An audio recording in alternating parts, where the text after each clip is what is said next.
로마서 8장 27절 말씀 읽고 오늘 본문 말씀 같이 읽고 넘어가겠습니다. 로마서 8장 27절 지난주 절 같이 읽습니다.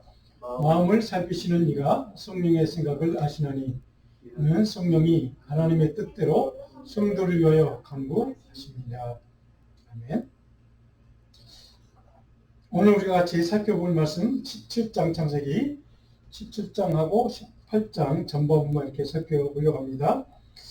구약성경 19면입니다. 제 성경은 17장 1절로부터 우리 몇 절만 같이 읽고 말씀을 좀 자세히 들여다보겠습니다. 17장 1절로 우리 8절까지 말씀만 같이 한번 교독하겠습니다. 1절 말씀 제가 먼저 공독하고 마지막 절은 합독하겠습니다. 아브라함이 99세 때 여호와께서 아브라함에게 나타나서 그에게 이르시되 나는 전능하신 하나님이라 너는 내 앞에서 행하여 완전하라. 내가 내 언약을 나와 너 사이에 두어 너를 크게 번성하게 하리라 하시니 아브라함이 엎드렸더니 하나님이 또 그에게 말씀하여 이르시되 보라 내 언약이 너와 함께 있으니 너는 여러 민족의 아버지가 되리라. 이제부터는 내 이름을 아브라함이라 하지 아니하고 아브라함이라 하리니 이는 내가 너를 여러 민족의 아버지가 되게 함이니라. 내가 너를 심히 번성하게 하리니 내가 내게서 민족들이 나게 하며 왕들이 내게로부터 나오리라. 내가 내 언약을 나와 너 및 내 대대 후손 사이에 세워서 영원한 언약을 삼고 너와 내 후손의 하나님이 되리라. 내가 너와 내 후손에게 내가 거두는 이 땅, 복강한 온 땅을 줘 영원한 기업이 되게 하고 나는 그들의 하나님이 되리라. 아멘.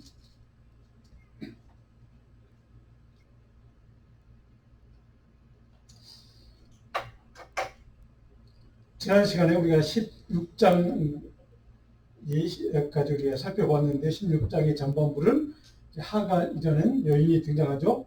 하갈이 아이를 낳았음에도 이제 우리가 잘 알고 있는 사례와의 갈등 때문에 순환을 당하고 쫓겨남을 당한 그런 일들과 지난 16장에 살펴보았습니다. 그래서 이스마엘이라는 아이가 이제 출생하는 그 과정. 그러면서 우리가 지난주에 살펴봤던 것은 하나님의 계획 사이와 인간의 생각 사이에 갈등이 있다는 것을 늘 우리의 생각과 하나님의 계획 사이에 우리가 이해하지 못해서 우리가 그것을 믿지 못해서 우리가 그걸 받아들이지 못해서 갈등하는 우리의 문제가 있다는 것을 살펴보았습니다. 동시에 우리가 이스마엘의 출생 그 과정을 통해서 살펴본 것은 하나님의 긍휼의 손길이 비록 약속의 자녀가 아니었지만 그가 하나님이 약속한 그런 후손은 아니었지만 그럼에도 하나님께서는 하나님의 긍휼의 손길로 그를 지켜주시고 보호해 주신 은혜를 우리가 지난 시간에 살펴보았습니다. 오늘 우리가 읽었던 이 17장 말씀, 지금 읽었던 이 전반부의 말씀 가운데 우리가 보면 아브라함과 영원한 언약을 세우신 하나님의 모습을 다시 우리가 발견하게 됩니다. 아브라함에서 아브라함으로 이름을 바꿔주시면서 영원한 계약을, 언약을 체결하시는 하나님의 의도가 있다는 겁니다. 그 의도가 무엇인지 오늘 이 1절로 8절까지 읽었던 내용 가운데 살펴보려고 합니다.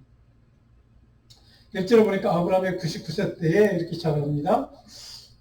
근데 그러면서 하나님이 아브라함을 찾아와서 자기 자신이 어떤 존재인가를 밝혀주는 이야기인데 그것이 나는 전능하신 하나님, 전능한 하나님. 그래서 너는 내 앞에서 행하여 완전히 행해 완전한 삶을 살아 라고 하는 것을 명령하시는 것을 보게 됩니다. 그게 하나님이 언약을 체결하면서 유일하게 제시하신 조건이었습니다. 그것이 완전한 삶을 살라 하는 것입니다. 거룩한 행함, 순종의 삶을 살라는 것이 유일하게 하나님이 요구했던, 아브라함이 요구했던 조건이었다는 것이죠. 바로 우리가 이 말씀은 굉장히 중요한 말씀입니다. 하나님의 백성에게 있어서 하나님 앞에서 온전한 삶을 사는 것이 하나님의 백성의 당연한 의무라는 사실을 여기서 우리가 깨닫지만 바로 예수 그리스도의 말씀을 통해서도 이것이 중요한 하나님이 기대하실 중요한 가치였구나. 하나님의 사랑하는 자녀들에게 요구하시는 하나님의 기대치가 바로 온전한 삶이었구나 하는 것을 우리가 알게 되는 예수님의 말씀이 있습니다. 신약성경 마태복음 5장 17절에 보면 이렇게 되어 있습니다. 같이 한번 이런 설교 노트도 있을 겁니다. 같이 한번 읽어봅니다. 17절 내가 율법이나 선지자를 폐하러 온 줄로 생각하지 말라. 폐하러 온 것이 아니요 완전하게 하려 함이라. 율법과 복음의 관계를 주님이 직접 자신의 입으로 설명하면서 내가 율법을 깨뜨리기 위해서 무너뜨리기 위해서 폐하기 위해서 온 것이 아니고 그것을 복음으로 완전하게 하기 위해서 왔다라고 정확하게 선포하십니다. 그리스도의 삶, 복음의 삶을 사는 성도의 삶은 뭔가 완전한 하나님의 자녀로서 사는 삶을 추구해야 한다는 것. 이것이 하나님의 백성들에게 주어진 유일한 사명이요 소명이요 하나님이 기대하시는 삶의 길이라는 사실을 바로 오늘 본문에 아브라함에게 주신 명령과 예수님이 산상수훈을 통해 주신 말씀과 같은 맥락으로 우리가 읽어야 한다는 뜻입니다. 마태복음 5장 48절 마태복음 5장 마지막 결론을 이렇게 내리고 있습니다. 다시 한번 같이 읽어볼까요? 그러므로 하늘에 계신 너희 아버지의 온전하신 것 같이 너희도 온전하라. 아멘. 너희도 온전하는 것이 하나님의 뜻이요 율법과 복음의 완성을 위해서 오신 예수님의 뜻이기도 하고 동시에 율법을 완성하는 복음의 삶이란 무엇인가? 온전한 하나님의 자녀답게 백성답게 삶을 사는 것이라고 하는 것을 아브라함의 계약 명령 통해서 예수님의 이 말씀을 통해서도 같은 맥락으로 이렇게 주어주고 있다는 사실입니다. 그래서 우리가 이 온전케 되는 삶을 사는 것이 우리 그리스도인에게 왜 중요한가가 이 말씀을 통해 우리는 정확하게 이해할 수 있는 말씀이라는 것입니다. 아브라함에게 주어진 그 약속의 명령, 바로 그 명령으로부터 시작된 그 온전한 삶이 예수님을 통해서도 우리에게 명령 다시 확인되고 있다는 사실입니다. 자, 그렇다면 아브라함에게 영원한 언약을 하나님이 아브라함과 체결하는 그 목적과 의도가 도대체 뭘까? 왜 아브라함과 이 계약을, 영원한 계약을 체결하실까? 바로 2절에 그 목적이 기록됐습니다. 2절에 보니까 내가 내 언약을 나와 너 사이에 두어 너를 어떻게 한다고요? 크게 번성하게 하리라. 하나님이 이 영원한 계약을 아브라함과 맺는 이유는 아브라함을 통해서 이 언약 백성을 통해서 하나님 크게 번성하게 하는 복을 주시겠다 하는 목적과 의도가 있었다는 것이죠. 다른 말로 하면 하나님의 언약과 순종의 믿으면 번성, 형통의 복이 열매로 주어진다는 뜻입니다. 모든 하나님의 백성에 있어서 바로 하나님의 말씀과 명령과 언약 앞에 온전한 삶을 살기로 결단한 그런 믿음의 삶을 사는 성도에게 주어지는 하나님의 복이 무엇인가? 번성의 복, 형통의 복이 주어진다는 사실입니다. 바로 이 영원한 언약을 통해 하나님께서는 아브라함에게 주시는 복의 내용을 정확하게 말씀하고 있습니다. 그리고 그의 이름을 바꾸어 주시죠. 그리고 두 가지 아브라함을 부르면서 주셨던 두 가지 약속을 다시 한번 오늘 본문에서 확인해주고 마지막으로 확증해주는 이야기. 바로 이것이 오늘 본문의 전반부의 내용이기도 합니다. 3절로 7절에 보면 우리가 그 내용을 확인할 수가 있는데요. 3절에 보니까 이렇게 되어 있죠. 4절에 보면 보라 내 언약이 너와 함께 있으니 너는 여러 민족의 아비가 될지라. 여러 민족의 아버지가 된다는 이 말 뜻이 바로 아브라함이라는 새롭게 바꿔준 이름의 뜻입니다. 5절에도 보니까 이제 후로는 내 이름을 아브라함이라 하지 않고 아브라함이라 하더니 아브라함, 존귀하게 높임받은 아버지라는 그 뜻을 가진 아브라함이라는 이름에서 그 이름을 아브라함, 여러 민족의 아버지, 다시 말하면 그 아브라함의 그 이름을 이렇게 바꿔주시면서 하나님이 아브라함의 믿음의 지경과 그 영적인 은혜의 지경을 확장시켜주는 여러 민족의 아버지가 된다라는 뜻을 가진 이름으로 바꿔주십니다. 아브라함을 통해서 하나님이 그 백성들에게 주시는 믿음의 지경, 복의 지경을 이렇게 확장시켜 주시겠다는 의도가 담겨있는 그의 이름을 계명시켜주는 사건이기도 합니다. 7절에 보니까 내가 내 언약을 나와 너 및 내 대대 후손 사이에 세워서 영원한 언약을 삼고 너와 내 후손의 하나님이 되리라. 너뿐만 아니라 너의 몸을 통해서 내 혈통을 통해서 태어난 모든 대대 후손 사이에 세워서 영원한 언약이 되게 하고 내가 너와 내 후손을 너의 몸을 통해서 태어나는 모든 후손들과 그들의 하나님이 될 거야 라고 하는 영원한 언약 백성을 삼겠다고 하는 약속. 바로 이것이 바로 이 언약 백성 아브라함과 맺는 언약 백성의 의미고 그 지경을 이렇게 확장시켜주고 있다는 뜻이기도 합니다. 다른 말로 하면 아브라함과 맺은 언약은 영원한 지속성을 가진 약속이다 하는 뜻이 있습니다. 동시에 내 후손에서 등장하는 여러 민족들의 하나님이 바로 내가 그 하나님이 될 거야. 12지파를 얘기합니다. 그렇게 확장된 이스라엘 백성들, 내 후손들, 그 모든 백성들의 하나님이 내가 그 하나님이 될 거야 라고 하는 그런 약속을 다시 한번 확증해 주고 있습니다. 동시에 두 가지 약속 가운데 땅에 대한 약속이 있죠. 8절에 보면 그 땅에 대한 약속까지 다시 한번 하나님이 확증해 주고 있습니다. 그래서 8절에 보니까 이 땅 곧 가나안 온 땅을 주어 영원한 기업이 되게 하고 이 땅도 지금 내가 거저온 이 땅, 가나안 땅을 내 자손과 대대손손에게 약속의 땅으로 주어서 영원한 기업으로 내가 삼게 할 거야 라고 그리고 나는 그들의 하나님이 될 거야.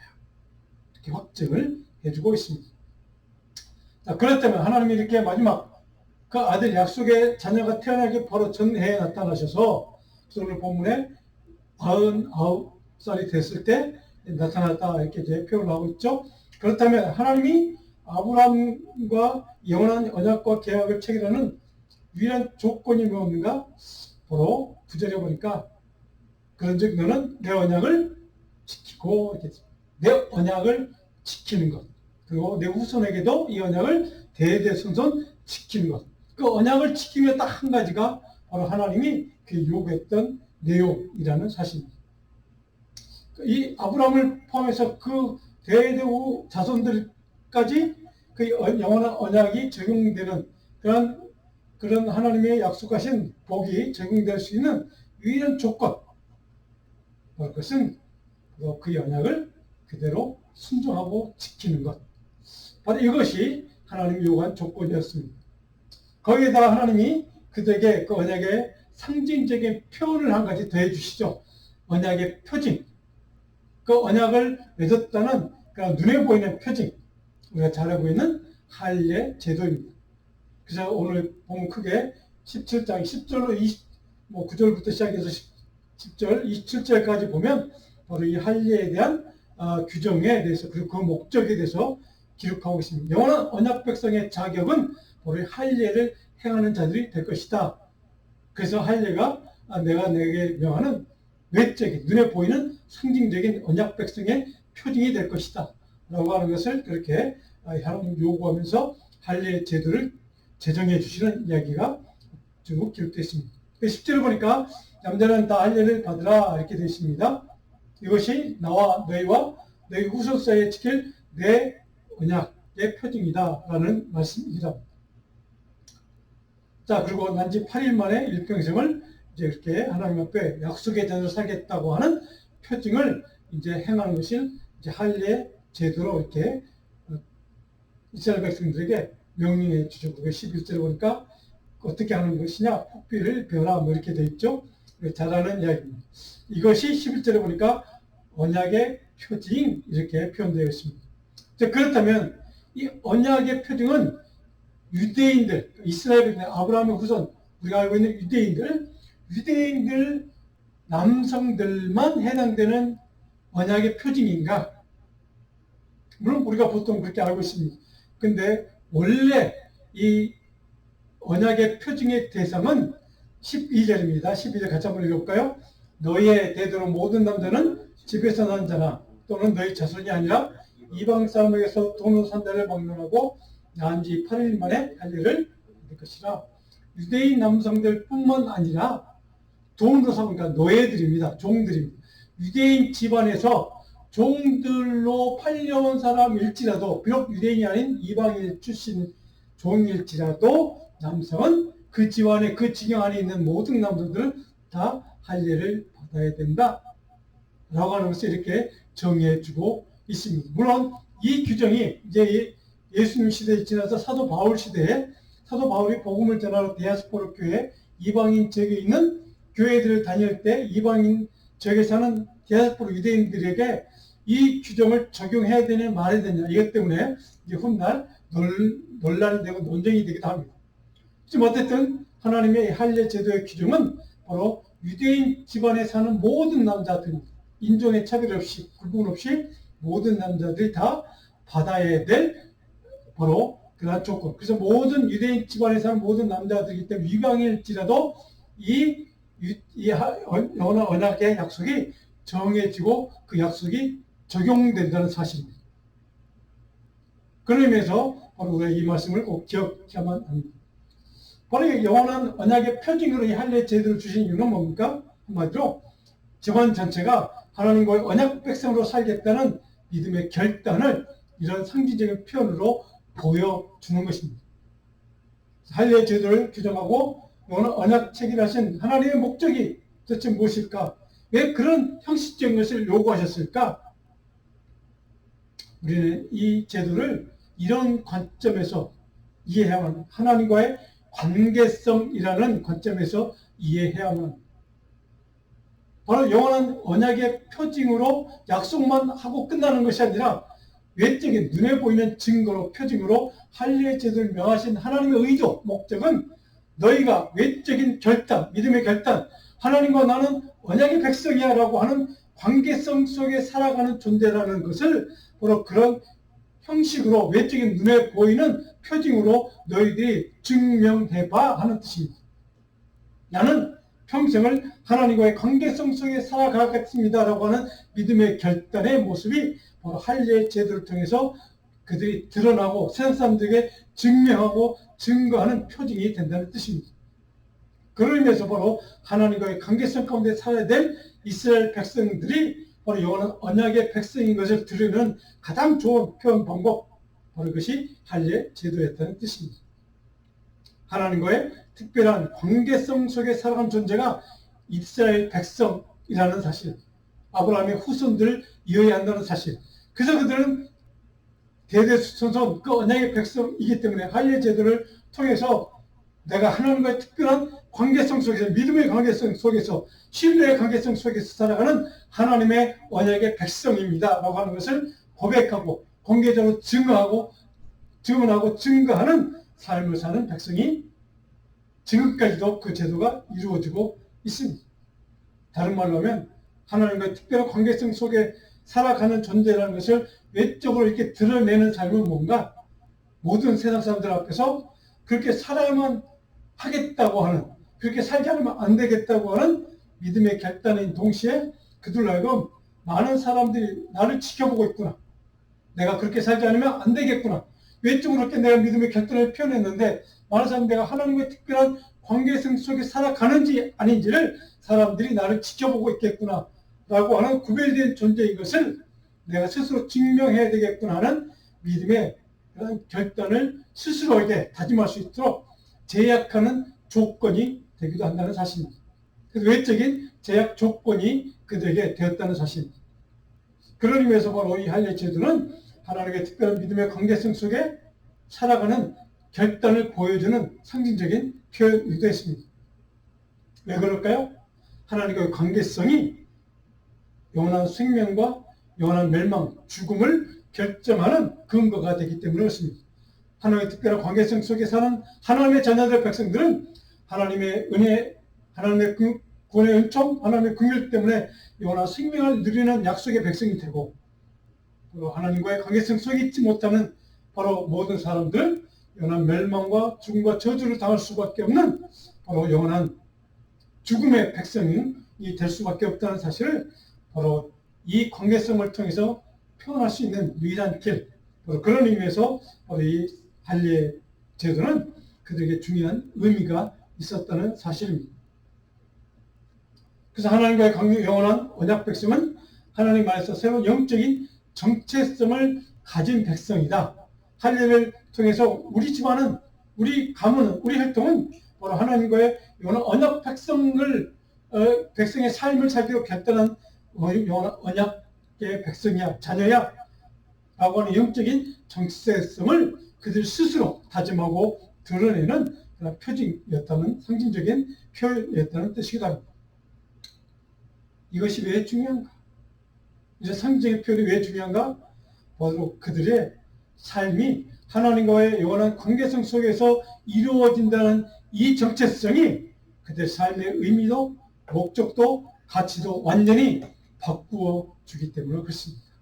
그들의 삶의 의미와 목적과 가치가 이제는 하나님과의 관계성 속에서만 이해되어야 하고 하나님과의 관계성 속에서만 해석되어야 되고 하나님과의 관계성 속에서만 먼 인생의 의미와 목적과 가치가 설정될 수밖에 없기 때문에 바로 그것이 중요했다는 사실입니다.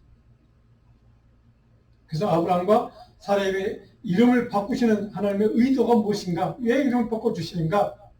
그들의 정체성을 왜 바꿔주시는가? 15절에 보니까 내 아내 사라의 이름을 사레라 말고 뭐라고요? 사라로 바꿔라. 내가 그에게 복을 주어 그가 다시 나옵니다. 그렇게 바꿔준 이유가 새로운 정체성을 부여해 주면서 하나님이 그 의미, 의도, 목적을 이렇게 설명합니다. 내가 그에게 복을 주어 그가 내게 아들 낳아주게 하며 여러 민족의 어머니가 되게 하리. 여러 민족의 어머니라는 이름, 사라는 이름으로 바꿔주는 정체성을 이렇게 바꿔주는 이유, 바로 하나님의 복의 자녀가 되게 만들었습니다. 아브라함이 주셨던 복의 근원이 되게 하겠다는 그 약속을 이루기 위해서 하나님이 이렇게 이름을 바꿔주시고 정체성을 바꾸고 하나님과 관계성 속에서만 내 인생을 해석하고 내 인생의 미래의 목적을 설정하고 내 인생을 계획하고 설계하려는 그런 말씀입니다. 그런 의미에서 그들의 영적인 정체성을 이름을 바꿔주면서 새롭게 변화시키는 이유와 목적이 여기에 있다고 하는 사실입니다. 그런데 중요한 것은 이렇게 그들의 영적인 정체성을 이름까지 바꿔주면서 그들의 복의 백성으로 약속을 반드시 지키시겠다고 확정해 주심에도 불구하고 아브라함과 사레는 그 약속을 여전히 믿지를 못했습니다. 확신하지 못했습니다. 그래서 17절에 보니까 이렇게 돼 있죠.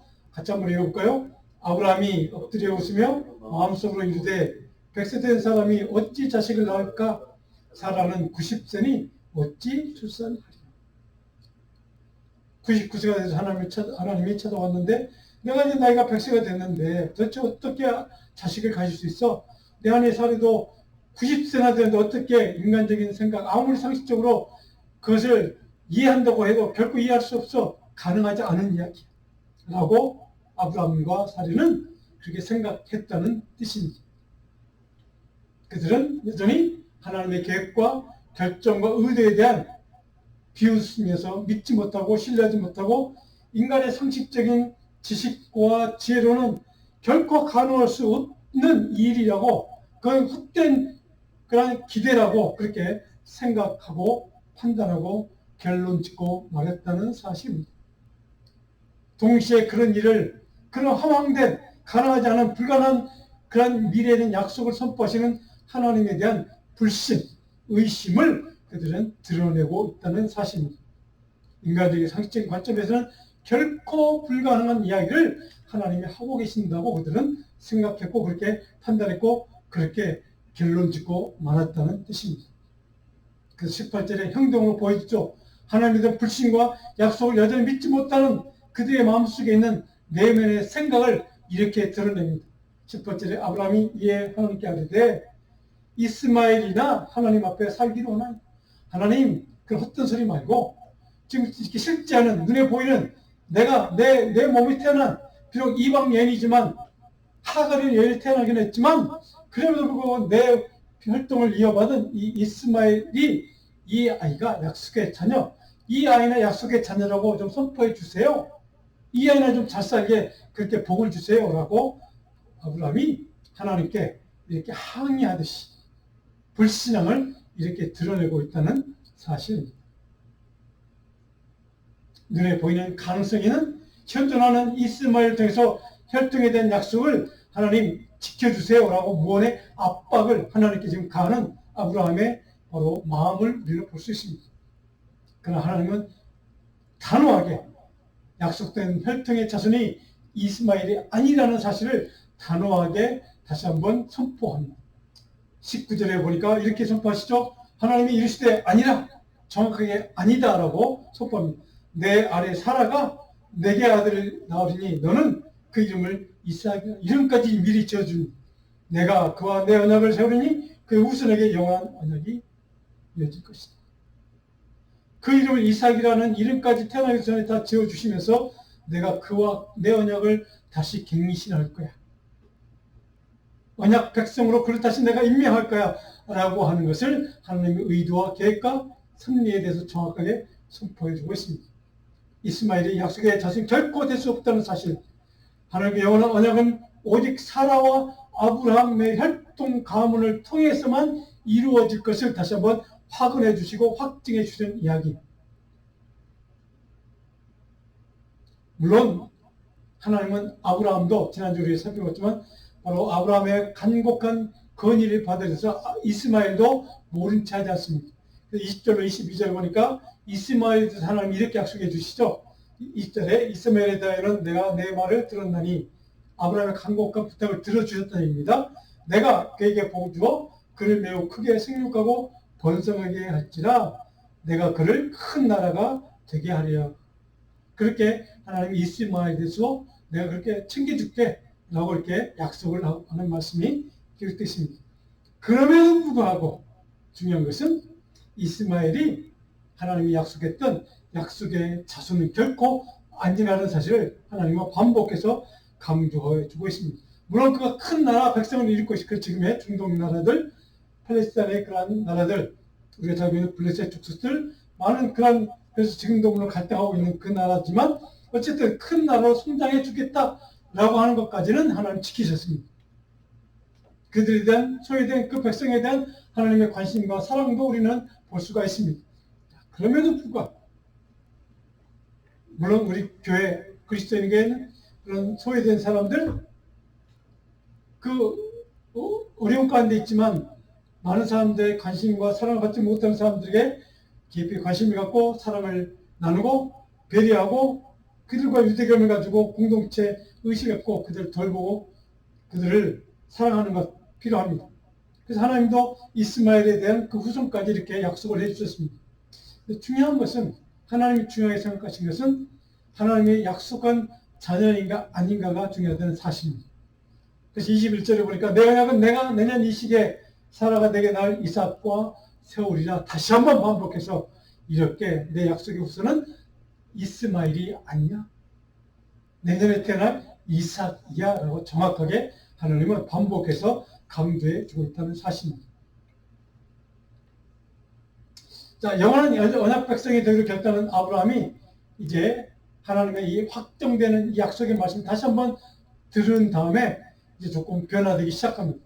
그래서 그가 할례 명령을 받은 다음에 23절에 보니까 바로 즉각 할례 명령을 준수하는 모습이 기록되어 있습니다.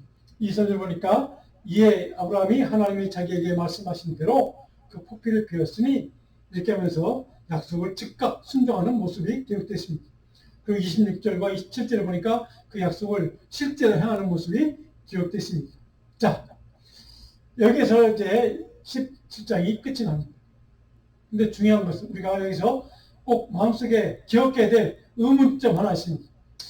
그렇게 하나님이 여러 차례 강조해서 찾아와서 환상을 통해서 내 약속, 후손에 대한 약속, 땅에 대한 약속을 반복해서 거듭 확정해 주시고 그렇게 강조해 주시는 하나님의 약속이 있음에도 불구하고 그저 그들의 이름까지 바꿔 주시면서까지 하나님이 그렇게 다시 한번 확증해 주심에도 불구하고 여전히 사라와 아브라함은 그 하나님의 언약의 말씀, 그래서 확실하지 못하고 불순종하는 태도를 보여주는 이유, 그 까닭이 뭘까?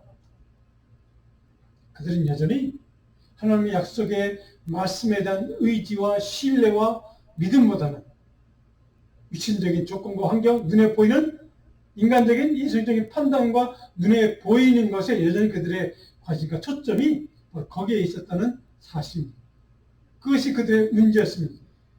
아까 제가 말씀드린 하나님과 관계성을 새롭게 하기 위해서 그들의 이름을 바꾸고 그들의 영적인 정체성을 새롭게 해 주었음에도 불구하고 그들의 생각과 그들의 마음 중심은 여전히 눈에 보이는 것에 있었다는 사실입니다.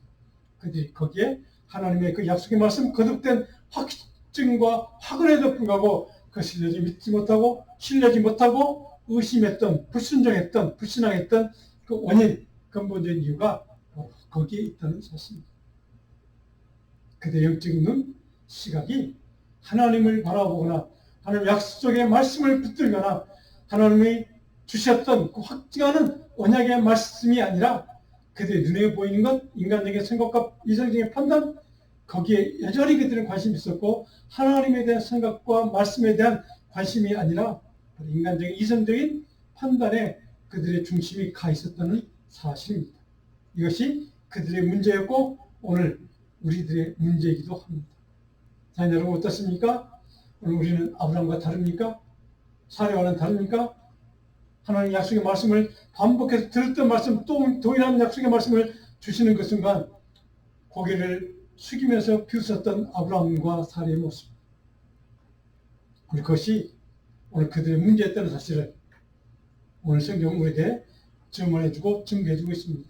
자, 여러분, 오늘 저와 여러분의 마음속 이런 불신앙과 하나님 약속의 말씀에 대한 그런 불순종의 의도가 조금이라도 있다면 오늘 시간 다시 한번 하나님 앞에 하나님 약속의 말씀에 대한 신뢰와 믿음의 능력과 은혜를 부어달라고 그 약속의 말씀에 대한 확신을 부어달라고 기도할 수 있는 이감 되기를 주님의 이름으로 간절히 소원합니다. 자, 18장으로 넘어갑니다. 자, 하나님이 다시 한번 아브라함을 찾아오십니다. 세 사람의 모습으로 인간의 모습으로 찾아오신 이야기가 기록되어 있습니다. 그래서 18장 전반부 1절로 15절에 보면 세 사람 인간의 모습으로 아브라함을 찾아오신 하나님께서 그에게 자손에 대한 약속을 최종적으로 확증해주는 이야기를 18장 전반부가 기록해주고 있습니다. 자, 우리 18장 1절을 한번 같이 읽어볼까요? 여호와께서 만물에 상수리 나무들이 있는 곳 아브라함에게 나타나시니라.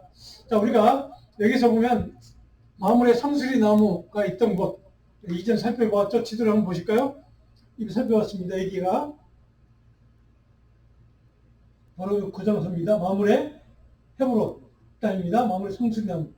만물의 상수리 나무가 있는 곳 그러면 그 원주민, 가나안 원주민들이 우상을 섬기던 그런 지역이라고 제가 말씀을 드렸습니다. 그런데 하나님께서 거기에 아브라함을 찾아오셨다는 사실입니다. 무슨 의미입니까? 아브라함아, 너는 내가 선택한 사람이야. 가나안 원주민들이 우상을 섬기고 나를 믿지 않고 우상을 섬기는 그 지역에 내가 살고 있지만 너는 나와 언약 백성이야. 내가 택한 백성이야 라고 하는 것을 정확하게 보여주는 의미가 있습니다. 그래서 그곳에 하나님께서 인간의 모습을 하고 아브라함을 찾아오셨다는 사실입니다. 그래서 우리가 기억해야 될 사실입니다. 하나님은 그 약속의 백성, 하나님의 신실한 믿음의 백성들을 항상 성령의 능력으로 찾아오신다는 사실입니다. 찾아오시고 우리를 버려두지 않고 찾아오셔서 약속해 주시고 말씀해 주시고 우리를 만나 주시고 우리를 불러 주신다는 사실을 기억하십시다. 하나님은 저와 여러분을 모른 척 버려두지 않습니다. 우리 어떤 형편에 있든지 어떤 상황권에 있든지 어떤 어려움에 있든지 어떤 인생의 문제 가운데 큰 아픔과 시련을 경험한다 할지라도 하나님은 반드시 사랑하는 자녀를 버려두지 않는다는 사실. 여전히 하나님의 약속의 말씀을 믿지 못하고 의심하고 있는 아브라함과 사라를 하나님은 찾아오셔서 다시 한번 약속의 말씀, 언약을 확증해 주신 이야기. 3절 보니까 인간의 모습을 하고 찾아온 그 하나님을 아브라함이 아마 깨달았던 것 같습니다. 3절에 보니까 18장 3절에 내 주여 내가 주께 은혜를 입었으면 그 인간의 모습을 하고 찾아오신 그 하나님을 위해서 아브라함이 지금 뭐합니까? 구하는 것이 딱 한 가지 있죠. 뭡니까? 하나님께 은혜를 입었사오면 내가 주님의 은혜 입은 자라고 하나님 인정해 주신다. 내가 하나님의 은혜를 입길 소원했는데 내가 주님의 은혜를 긍휼을 입은 자라고 하나님 인정해 주신다면 철저하게 하나님의 은혜와 긍휼을 간구하는 믿음의 사람으로 드디어 변화되기 시작하는 아브라함의 모습을 우리는 발견하게 됩니다. 아브라함의 은혜의 말씀만이 하나님이 주실 긍휼만이 나를 덮고 내 마음속에 있는 의심과 불신앙의 이 모든 악한 것들을 다 떨쳐내고 오직 하나님만 의지하는 하나님만 바라보는 하나님의 은혜만을 구하는 하나님의 사람으로 언약의 백성으로 약속의 자녀로 살 수 있는 능력의 근원이 바로 하나님께 있음을 이제 아브라함이 드디어 고백하기 시작합니다. 그래서 5절에 보니까 당신들이 종에게 오셨습니다. 하나님이 내게 찾아와 주셨습니다. 하나님의 긍휼과 은혜의 그 능력을 내게 부어주기 위해서 하나님의 약속의 말씀을 다시 한번 확증해 주기 위해서 내게 찾아와 주셨음을 내가 은혜 입은 것을 감사합니다 라고 하는 것을 드디어 아브라함이 입으로 고백하고 간증하기 시작합니다. 자신이 할 수 있는 최선을 다해서 하나님을 섬기는 변화된 아브라함의 영성을 우리는 발견하게 됩니다. 적어도 하나님을 최선을 다해서 하나님 앞에 경배하고 예배하는 마음으로 바로 그들을 섬기는 아브라함의 모습.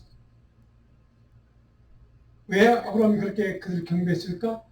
하나님은 나 같은 존재, 나 같은 사람이지만 하나님의 약속의 자녀이기 때문에, 하나님의 축복의 자녀이기 때문에 하나님은 나를 버려두지 않고 나를 찾아와 주신다. 그래서 하나님 내게 긍휼의 은혜의 손길을 베푸신다라고 하는 것을 믿었기 때문에 바로 아브라함이 이렇게 최선을 다해서 그들을 바로 경배하는 것을 볼 수가 있습니다. 이것이 공생의 3년 이 땅에 찾아오셔서 복음을 전하셨던, 말씀을 주셨던, 영원한 생명과 구원을 얻을 기회를 주기 위해서 이 땅에 찾아와 주셨던 예수님이 이 땅에 오신 목적입니다. 공생의 3년 동안 복음을 전하셨던 이유, 하나님의 아들이 이 땅에 오셔서 바로 우리에게 영원한 생명과 구원받을 기회를 허락하기 위해서 그 3년 동안 이 땅에 오셔서 십자가에 피 흘려 죽기 전까지 이 땅에 오셨던 이유, 그 하나님의 아들을 보내주신 이유, 바로 그것이 바로 우리에게 영원한 생명과 구원 얻을 기회를, 그 복음을 주기 위해서 하나님의 아들이 이 땅에 오셨고 우리에게 그런 기회를 허락해 주기 위해서 하나님이 직접 인간의 모습으로 찾아와 주셨다는 사실입니다. 이것이 은혜입니다. 이것이 하나님의 축복입니다. 이것이 하나님의 권능입니다. 이것이 하나님의 긍휼입니다. 우리 은혜와 긍휼을 믿을 수만 있다면, 그래서 하나님의 백성답게 자녀답게 또 아브라함처럼 최선을 다해 우리가 할 수 있는 최선을 다해서 하나님 앞에 경배하며 예배할 수 있는 삶을 살 수 있다면 하나님의 은혜와 축복을 다시 한번 확인하고 확증해 주시는 그 하나님의 은총이 저 여러분의 삶 가운데 아브라함처럼 사라처럼 날마다 충만할 줄로 믿습니다. 18장 10절에 보니까 내년 이맘때 내가 반드시 내게로 돌아오리니 내 안에 사랑의 아들이 있으리라. 하나님이 아브라함을 찾아서 약속을 확증해 주시면서 내가 이맘때 다시 찾아올 거야, 너를 만나줄 거야 라고 하는 약속을 그에게 해주고 있다는 사실입니다. 하나님의 백성을 하나님은 찾아오시고 만나주시고 버려두지 않는다는 사실을 다시 한번 우리는 여기서 확인하게 됩니다. 12절에 보니까 사라가 속으로 웃었다. 여전히 아브라함은 어느 정도 확신했던 것 같습니다. 그런데 그 와이프 사라는 여전히 믿지는 못했던 것 같습니다. 그래서 웃었다고 그래 잘하는 이야기죠. 내가 나이가 들었는데 내가 무슨 기쁨이 있을까? 어떻게 아이를 생산할 수 있을까?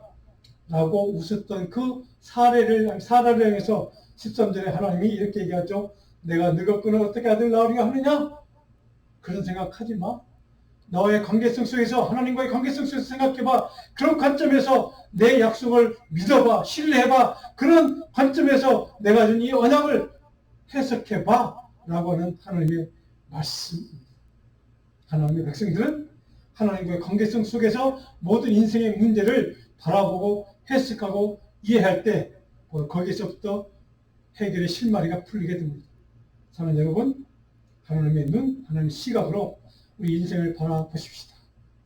하나님의 관점에서 오늘 아브라함에게 주었던, 사라에게 주었던 이 하나님의 약속의 말씀처럼 교만한 인간의 생각, 내 판단, 내 지혜, 내 지식이 아니라 하나님의 말씀의, 언약의 말씀의 그 능력과 지혜, 그 관점을 통해서 우리 인간의 문제도, 내 앞에 가로막고 있는 모든 인생의 문제도, 내 어려움의 문제도 바라보고 그 하나님의 시각으로 해석하고 그 하나님의 시각으로, 생각으로 판단해 봅시다. 그런 믿음의 사람으로 하나님의 눈으로 우리 인생의 모든 문제를 바라볼 때, 그렇게 해석할 때 거기에 하나님의 권능이, 하나님의 은혜가, 하나님의 능력이, 하나님의 도우심이 역사할 줄로 믿습니다. 자, 여러분의 인생이 그런 복으로 날마다 채워지는 복된 인생. 그래서 17장 1절에 전능하신 하나님이라고 찾아와 주셨던 그 하나님을, 그래서 오늘 본문 8장 18장 14절에 기록되어 있는 말씀, 여호와께 능하지 못한 일이 있겠느냐.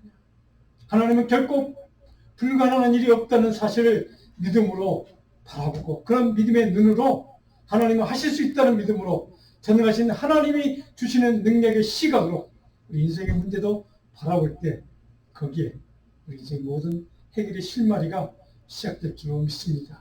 그 인생이 저와 여러분 인생 되기를 주님으로 축원합니다. 기도하겠습니다.